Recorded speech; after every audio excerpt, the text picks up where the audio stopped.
So, just for some quick news, Alaska is currently leading the country in COVID-19 vaccine distribution, according to the Washington Post. Vaccines are traveling to villages by ferry, floatplane, and snow machine. Currently, Alaska healthcare workers and people over 65 years old are eligible. We'll throw a link in the chat with more information on that, and now we're going to hand it over to Elliot.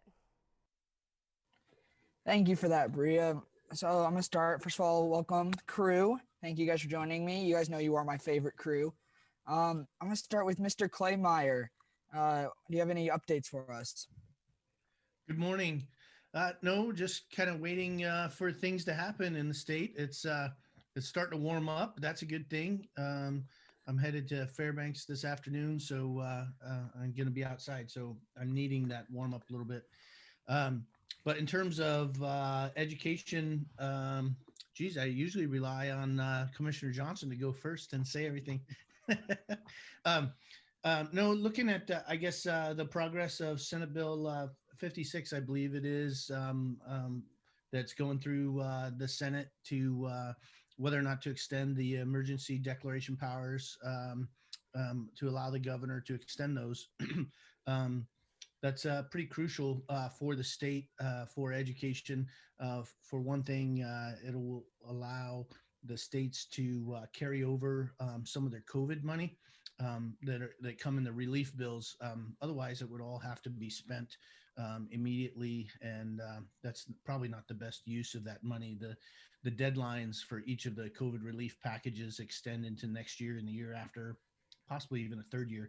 And I'm forgetting what the deadline is for the second relief package. I think it's in 23. And so it's vital for school districts to be able to carry that over because the needs of students to mitigate the impacts of COVID are going to extend into those years, whether you're talking about assessment or having additional programs to deal with the trauma that kids have experienced, or some remediation for kids that maybe didn't have good internet connectivity and have fallen behind as a result. So lots of work to be done, and hoping that happens. And then the discussion about vaccinations, as schools reopen in person, and the ones that have been in person the whole time, I think it's vital to get our educators vaccinated as soon as possible. And whether that means changing the priorities so that they're next in the next group that gets vaccinated. We believe that's a part of operating schools safely. There's some evidence that seems to suggest that most of the cases coming into schools come from the adults. And so if we're going to have people in those congregate settings, it makes sense to, in addition to all the other mitigation efforts, vaccinate the adults so that the schools, they're not spreading it to students. So looking forward to that, or hopeful for that. And or if with the new vaccines that have been approved, that millions more doses become available and we vaccinate everybody as soon as possible. And if that happens quickly, then that could solve the problem as well. So and no new developments in terms of decisions this week, but hopeful that the conversations keep things moving and we see some action soon. Thank you, Mr. Claymire. I'm going to hand it over to Dr. Johnson with a very important question. So I was scrolling on Instagram and I saw that Toy Story 3 came out 11 years ago. And I was like, wow, I'm only 17, but I feel super old. Dr. Johnson, I want to know, what shows make you feel like that? Well, this one, The Den, makes me feel pretty old because I'm so much older than all of you folks. So that's probably the top of my list. And Elliot, don't tell Mr. Butterfield, but you're my favorite crew leader. And so I'm really proud to be part of your crew, but don't tell him I said that. He'll get his feelings hurt. We know how he is. So other than that, movies that make me feel old, maybe like this will really make you realize how old I am, but like some of the Star Wars movies makes me feel old when I think back when they came out. And the Lord of the Rings movies, I like those movies, but it's hard to believe they came out 20 years ago. So it's definitely some good answers. I'm going to open it up to the rest of the crew. Does anybody else have movies or TV shows that make them feel super old? Yeah, I used to watch Good Luck Charlie, and apparently that came out in 2010. That brought me back. I forgot about Good Luck Charlie. I was 7.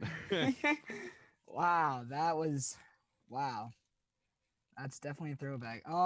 Speaking of shows, there was the Super Bowl and a halftime show. See what I did there? This weekend, and I personally really liked it. I want to know if you guys had any thoughts either about that halftime show or if there was just another one that you just really loved.